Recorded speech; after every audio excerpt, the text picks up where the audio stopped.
എല്ലാവർക്കും ഹാർദവമായ സ്വാഗതം. ഞാനിന്നിവിടെ ഒരു അതിവിശിഷ്ടമായുള്ള ഒരു മന്ത്രമാണ് ഞാനിന്നിവിടെ ഉപദേശിക്കുന്നത്. ഈ മന്ത്രം ഞാൻ സ്വയം ജപിച്ച് എനിക്കിതിൻ്റെ ഫലം അനുഭവിച്ചിട്ടുള്ള വ്യക്തിയാണ്.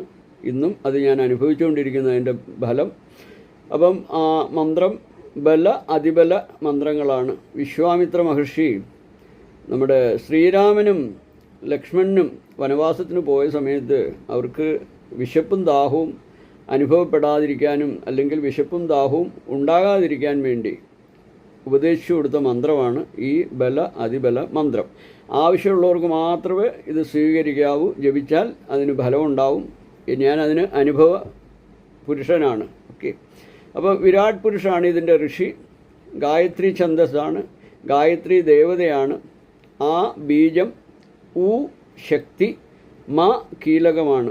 ധ്യാനം ഇതാണ്: അമൃത കരതലാഗ്രൗ സർവസഞ്ജീവനാഢ്യൗ ഹകഹരണ സുദക്ഷൗ വേദ സാരൗ മയൂഖൗ പ്രണവമയ വികാരൗ ഭാസ്കരാകാര ദേഹൗ സതതമനുഭവേ അഹം തൗ ബലാഖ്യൗ.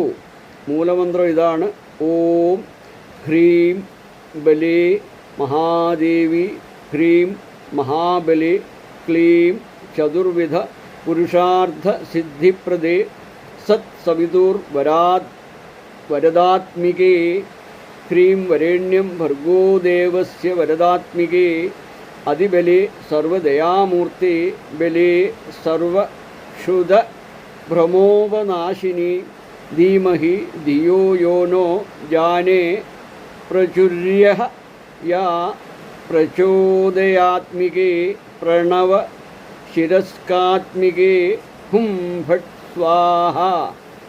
ഇത് തീർച്ചയായിട്ടും ഇത് വേണ്ടവർക്ക്, നമുക്ക് വിശപ്പും ദാഹവും ഒക്കെ സഹിക്കാൻ പാടില്ലാത്തവർക്ക് ജപിക്കണമെന്നുണ്ടെങ്കിൽ, അപ്പം ഇതുകൊണ്ട് ദോഷമൊന്നുമില്ല. വിശപ്പും ദാഹവും നമ്മൾ അറിയില്ല.